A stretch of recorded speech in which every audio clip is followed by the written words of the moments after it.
Hello students. स्वागत करता हूं आपका विद्या सेतु के यूट्यूब चैनल पे। आज के इस वीडियो में हम करेंगे क्लास 9th की जो गणित मंजरी की बुक है उसका चैप्टर नंबर 3 और उस चैप्टर में से हम करने वाले हैं एक्सरसाइज 3.3। तो चलिए बिना किसी देरी के शुरुआत करते हैं आज के वीडियो की। तो पहले क्वेश्चन में कह रहा है prove that the following rational numbers are equal. तो यहाँ पर कुछ रैशनल नंबर्स दिए गए हैं। तो ये बताना है क्वेश्चन में कि ये दोनों जो फ्रैक्शंस हैं या रैशनल नंबर्स हैं ये दोनों क्या हैं, इक्वल है। तो इक्वलिटी का रूल क्या कहता है, देखिए यहाँ पर क्वेश्चन 1 को करते हैं। तो इसमें 2/3 है और 4/6 है। तो ये बताना है कि 2/3 4/6 के इक्वल रहेगा। तो यहाँ पर हम बताते हैं कि फर्स्ट फ्रैक्शन जो है वो क्या है 2/3 और सेकंड फ्रैक्शन क्या है 4/6। तो यहाँ पर हम या तो ये देखते हैं कि ये जो 4/6 है इसमें न्यूमरेटर और डिनोमिनेटर ये दोनों किसकी टेबल में आते हैं, तो दोनों 2 की टेबल में आते हैं। या तो मैं क्या कर सकता हूँ कि सीधा 2 से काट सकता हूँ कि 2 2 जा 4 और 2 3 जा 6। दूसरा तरीका है कि मैं 4 के फैक्टर बना लेता हूँ तो 2 इंटू 2 में ब्रेक हो जाएगा और ऐसे ही 6 जो है वो 3 इंटू 2 में ब्रेक हो जाएगा। तो यहाँ से 2 कट जाता है तो इसलिए क्या बचता है 2/3। तो यहाँ पर हमारा रिजल्ट आया 2/3 और फर्स्ट फ्रैक्शन भी क्या था 2/3। तो इस प्रकार मुझे पता चला कि ये दोनों फ्रैक्शन क्या हैं, बराबर हैं। तो हम यहाँ पर लिख देंगे 2/3 एंड 4/6 आर इक्वल। ऐसे ही दूसरा है, यहाँ पर भी 5/4 और 8/10 को कंपेयर करना है। तो फर्स्ट फ्रैक्शन कहता है कि 5/4 है, सेकंड फ्रैक्शन 10/8 है। वही तरीका, या तो इसको दोनों को 2 से काट दूँ या फिर मैं 10 को तोड़ लेता हूँ 5 इंटू 2 में और 8 को मैंने तोड़ लिया 4 इंटू 2 में। तो इसमें 2 से 2 कट जाएगा तो आंसर बचेगा, यहाँ पर रिजल्ट आएगा 5/4। तो अब इसका आंसर दोनों इक्वल हो गए हैं, तो यानी कि 5/4 ही क्या है 10/8 है। तो 5/4 और 10/8 क्या है, इक्वल है। अगला है यहाँ पर -3/5 और -6/10 को कंपेयर करना है। तो फर्स्ट फ्रैक्शन में -3/5, अब ये इसमें कुछ कॉमन है नहीं, ठीक है, तो किसी से नहीं कटेगा। तो ये क्या है, इसकी सिंपलेस्ट फॉर्म ही है, ये सिंपलेस्ट फॉर्म है इसकी। तो ऐसे ही ऊपर भी इन सब की सिंपलेस्ट फॉर्म थी, फर्स्ट फ्रैक्शन में ये सिंपलेस्ट फॉर्म है, 5/4 भी सिंपलेस्ट फॉर्म है। तो अब यहाँ पर क्या है, सेकंड फ्रैक्शन क्या है -6/10। तो मैंने इसको तोड़ा 3 इंटू 2 और 5 इंटू 2 में। तो यहाँ से 2 से 2 कट जाएगा तो -3/5 बचेगा जो कि इसके इक्वल हो जाएगा। तो यहाँ पर ये दोनों इक्वल हो गए। तो -3/5 ही क्या है -6/10। यहाँ पर अगला क्वेश्चन है 9/3 और 3 को कंपेयर करना है। तो फर्स्ट फ्रैक्शन यहाँ पर क्या हो जाएगा 9/3। तो इसको मैं 3 से काट सकता हूँ या 3 कॉमन फैक्टर है इसका, इसमें से 3 से 3 कट जाएगा तो क्या बचेगा 3। तो यहाँ पर भी 3 था तो ये दोनों भी क्या हो गए इक्वल। तो 9/3 और 3 क्या है, इक्वल है। अगला क्वेश्चन है फाइंड द सम। तो यहाँ पर दो फ्रैक्शंस को ऐड करवाया गया है। दो फ्रैक्शंस को ऐड कैसे करते हैं आइए सीखते हैं। तो यहाँ पर ये कह रहा है 2/5 को ऐड करना है 3/10 में। तो हम इनको जब तक ऐड नहीं कर सकते जब तक ये जो डिनोमिनेटर है ये इक्वल ना हो। तो पहले इसको इक्वल बनाना पड़ेगा। तो इक्वल बनाने का मतलब क्या है, इसका एलसीएम निकालेंगे। तो 5 और 10 का हम एलसीएम निकाल लेंगे। तो 5 और 10 का एलसीएम क्या होगा 10 ही होगा। तो अगर आपको एलसीएम निकालना नहीं आता है तो मैं एक बार बता देता हूँ आपको। यहाँ पे देखिए, अगर मुझे 5 और 10 का एलसीएम निकालना है, कैसे निकालते हैं हम, ऐसे। तो पहले देख लेते हैं ये जो 5 और 10 है इनमें क्या कॉमन है, 5 कॉमन है। तो पहले 5 से काट लेते हैं इनको, ठीक है। 5 1 जा और 5 2 जा। अब ये इससे आगे नहीं जा रहा, ठीक है, और आगे नहीं कट रहा किसी से। तो इसका मतलब इसका एलसीएम क्या होगा 5 इंटू 1 इंटू 2 यानी 5 2 जा 10। तो ये इसका एलसीएम हो जाएगा। तो अब इन दोनों को हम ऐड कर सकते हैं जब इनके डिनोमिनेटर इक्वल हो जाएं। डिनोमिनेटर इक्वल कब होंगे, जब इनका एलसीएम पता हो। एलसीएम क्या होता है, यानी कि जो इन दोनों का लीस्ट कॉमन मल्टीप्लायर है, यानी कि 5 के टेबल में और 10 के टेबल में जो इनका सबसे कम मल्टीप्लायर है। यानी कि 5 के टेबल में 10 आता है, 5 2 जा 10 और यहाँ पर 10 के टेबल में 1 जा पे ही हो जाएगा। तो ये 10 और 10 इक्वल हो गया। तो इसका मतलब क्या है कि 5 के टेबल में जहाँ पर 10 आए हमें वहाँ तक पहुँचना है। तो to add fractions make the denominator same. तो एलसीएम ऑफ 5 एंड 10 निकला, ये 10 आया था। तो अब हमें 10 तक पहुंचना है। तो यहाँ पर ये जो 2/5 है इसको हमें डिनोमिनेटर में 10 तक पहुंचना है। तो मैं क्या करूँगा 5 को 2 से मल्टीप्लाई करूँगा। तो ऐसे ही फिर मुझे ऊपर भी मल्टीप्लाई करना पड़ेगा। तो अब देखिए यहाँ पर ये चीज़ क्या बन गई 4/10। 2 2 जा 4 और 5 2 जा 10। अब यहाँ पर भी 10 आ गया और इसके नीचे भी क्या था 10 था। तो अब दोनों का डिनोमिनेटर सेम हो गया। तो जो डिनोमिनेटर था ये क्या हो गया सेम। अब मैं ऊपर वालों को ऐड कर सकता हूँ। तो अब यहाँ पर इन दोनों को ऐड करूँगा तो 7/10 आ जाएगा। तो यानी कि जो फ्रैक्शन था ये वाला, इसको एडिशन करने पर क्या आया 7/10। अगला है 7/12 और 5/8। तो यहाँ पर डिनोमिनेटर में यहाँ पर 12 है और यहाँ पर 8 है। तो अब इन दोनों को मुझे सेम बनाना पड़ेगा। तो सेम बनाने के लिए इनका एलसीएम निकालना पड़ेगा। तो एलसीएम का मतलब क्या है कि जो दोनों के टेबल में सबसे लीस्ट कॉमन हो। तो 8 का टेबल पढ़ते हैं हम। तो 8 1 जा 8, 8 2 जा 16, उसके बाद 8 3 जा 24। तो मैं 24 पे आके सोचता हूँ। तो पहले 12 का टेबल पढ़ेंगे, 12 बड़ा है। तो 12 के टेबल में मैं कहता हूँ 12 1 जा 12 होता है, फिर 12 2 जा 24 होता है।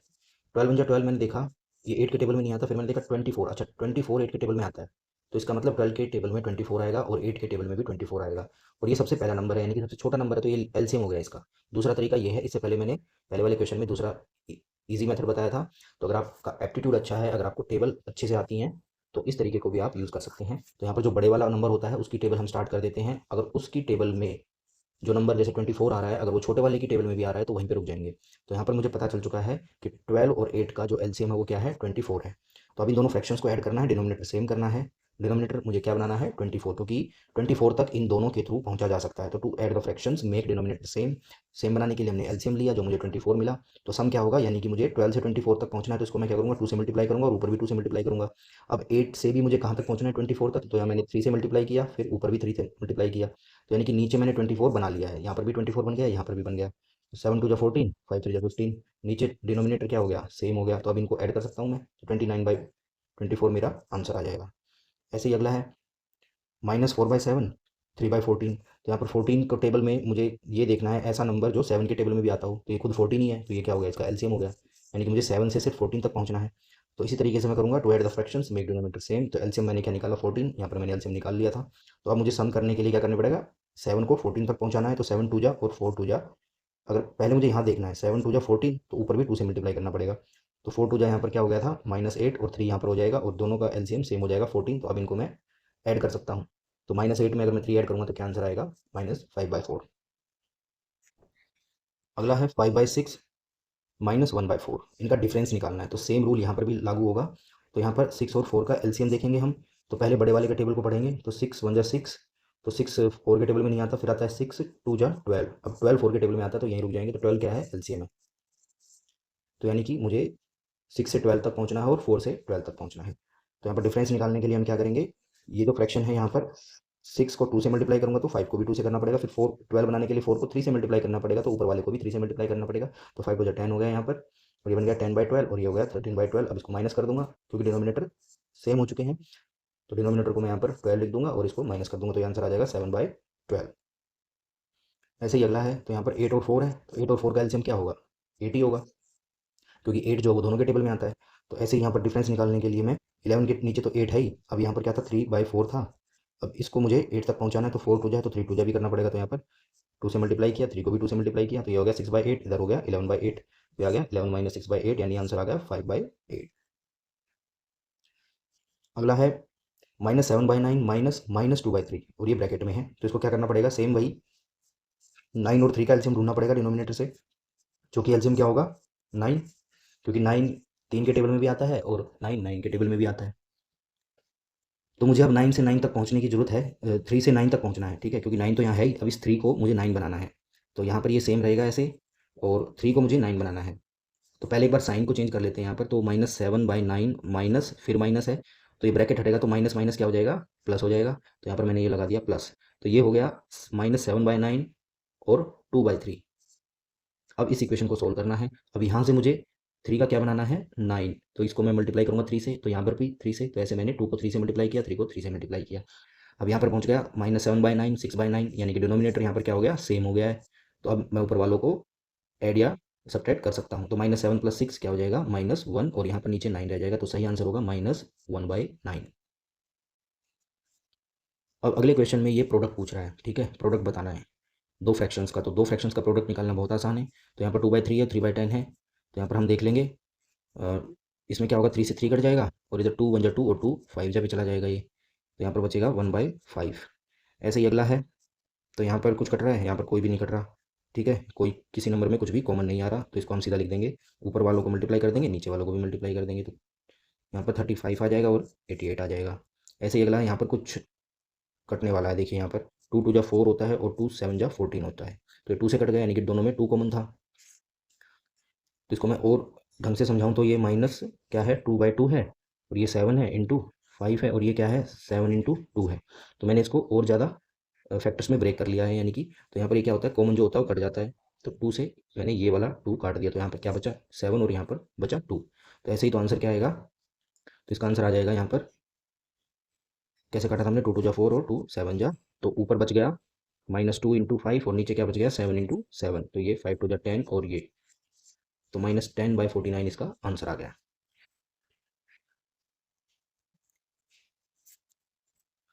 अगले क्वेश्चन में क्या कह रहा है, फाइंड द कोशेंट, कि हमें 2/3 को डिवाइड करना है 3/10 से, कोशेंट बताना है।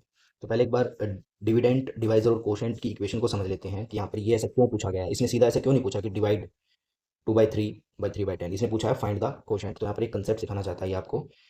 अब देखिए, अगर मुझे 8 को डिवाइड करना है किससे, 4 से, तो ये कितने पे जाएगा, 2 पे। तो मैं ऐसे लिख देता हूँ 4 2 जा 8, और उसके बाद ये कट जाता है पूरा। तो इसका मतलब क्या हुआ कि मैं 4 को अगर 2 से मल्टीप्लाई कर दूंगा तो ये क्या बन जाएगा, 8 बन जाएगा। यानी कि ये जो 4 है ये क्या है, ये डिवाइज़र है। ये मैंने ग्रीन पेन से लिखा हुआ है, ग्रीन कलर में, तो ये डिवाइज़र है। तो ये क्या है, डिवाइज़र।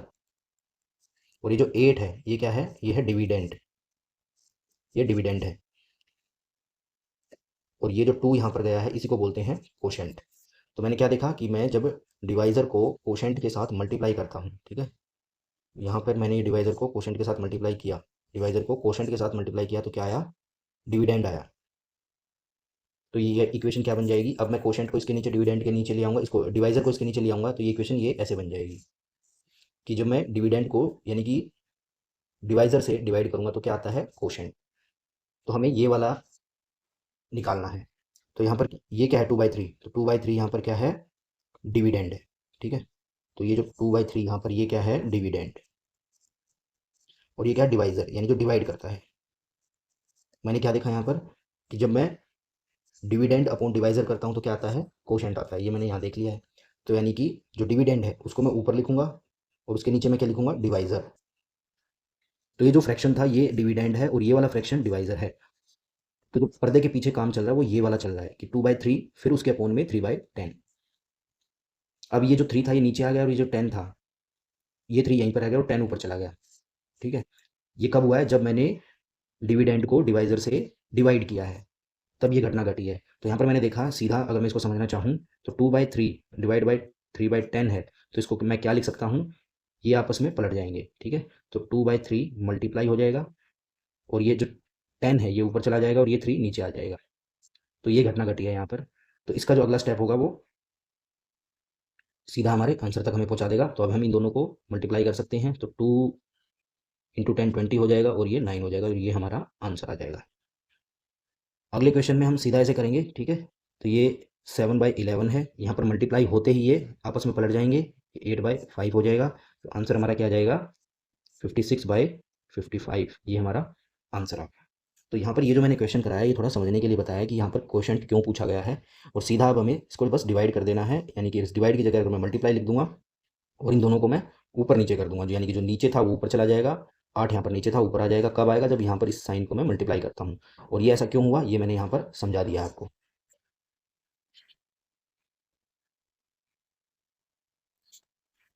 अगला है, show that 1/2 plus 3/4 bracket into 8/3 is equals to 1/2 multiply 8/3 plus 3/4 into 8/3।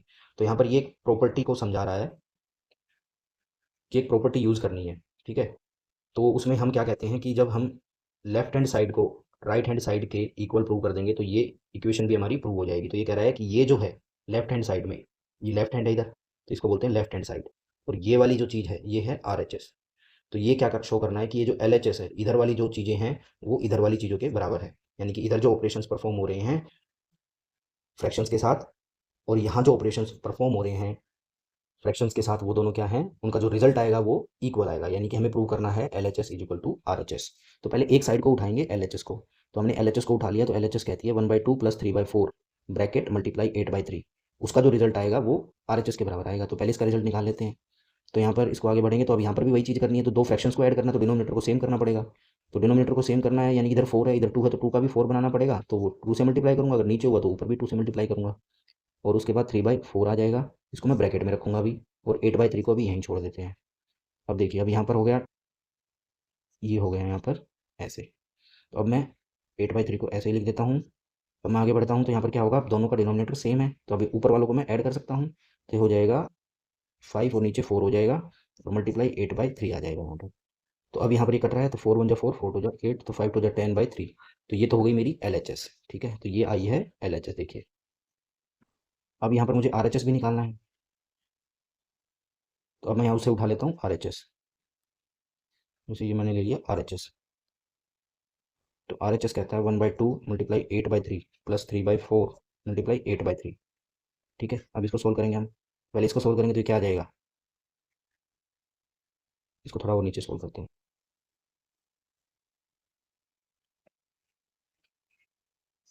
तो अब यहाँ पर देखते हैं कि कट जाएगा, 2 4 जा पे, ठीक है, और इधर ये क्या कर रहा है, 4 2 जा 8।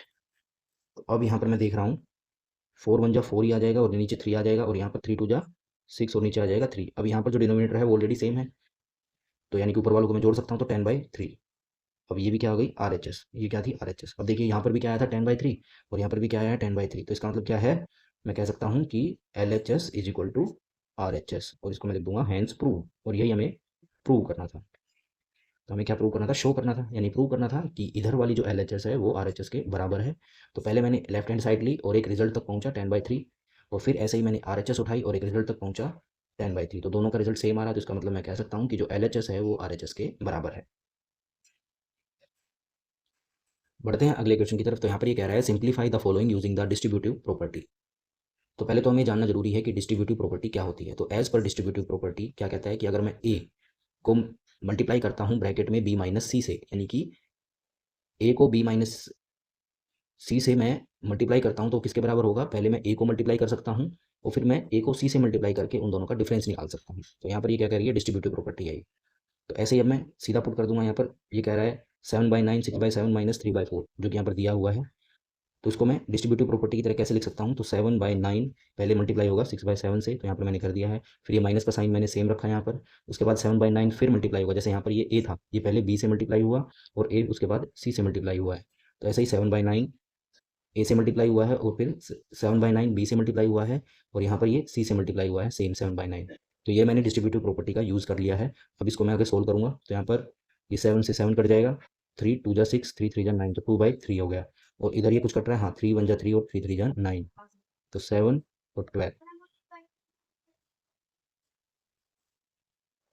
अब मुझे यहाँ पर ये 3 है, तो अब मुझे क्या करना है, डिनोमिनेटर को सेम बनाना है। तो यहाँ पर 12 है तो 3 का मुझे 12 बनाना पड़ेगा, तो कैसे बनेगा, तो 3 4 जा होता है तो ऊपर भी मुझे 4 से मल्टीप्लाई करना पड़ेगा और इधर 12 हो जाएगा। तो 4 2 जा 8 और 12 माइनस 7/12, ये हो जाएगा 1/12।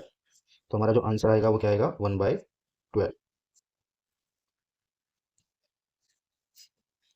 अगले क्वेश्चन में क्या करेंगे, इसमें कह रहा है find the rational number x such that. तो यहाँ पर एक इक्वेशन दे दी गई है, तो हमें एक्स की वैल्यू फाइंड आउट करनी है। तो ये जो इक्वेशन है ये ऐसे है, तो इसमें से मैंने एक साइड उठा ली, यानी कि L H S, left hand side उठा के हम काम करते हैं। तो एल एच एस किसके बराबर है, वो है 5/6 एक्स प्लस 3/5 ब्रैकेट। इसको मैं सोल्व करूंगा तो ये क्या आएगा, 5/6 इंटू एक्स प्लस 5/6 इंटू 3/5। तो 5/6 ये यहाँ ऐसे ही रह जाएगा। उसके बाद इसको मैं सोल्व करूंगा तो 5 से 5 कट जाएगा यहाँ पर, तो ये 5 से 5 कट गया और 3 1 जा 3 3 2 जा 6, यहाँ पर आया 1/2। तो अब यहाँ पर ये जो है ये क्या है, एल एच एस। और आर एच एस क्या थी, आर एच एस भी यही है, 5x/6 प्लस 1/2। तो यहाँ पर ये मैं कह सकता हूँ कि जो एल एच एस है वो इक्वल आ गई आर एच एस के। तो इससे मुझे क्या पता चलता है, उससे मुझे ये पता चलता है कि जो एक्स है, ये एक्स कोई भी वैल्यू ले सकता है, ठीक है। तो हम लिख सकते हैं the equation is true for any value of x. क्योंकि अगर मैं एक्स कोई भी वैल्यू लेता हूँ तो भी ये इक्वेशन हमेशा क्या रहेगी, L H S is equal to R H S रहेगी। तो मैं यहाँ पर आंसर अपना कंक्लूड कैसे करूँगा बोल के, the equation is true for any value of x. तो दोस्तों आपको ये वीडियो कैसा लगा, अगर आपको वीडियो पसंद आया तो इस वीडियो को लाइक और शेयर जरूर कीजिएगा। मिलते हैं अगले वीडियो में, तब तक के लिए जय हिंद।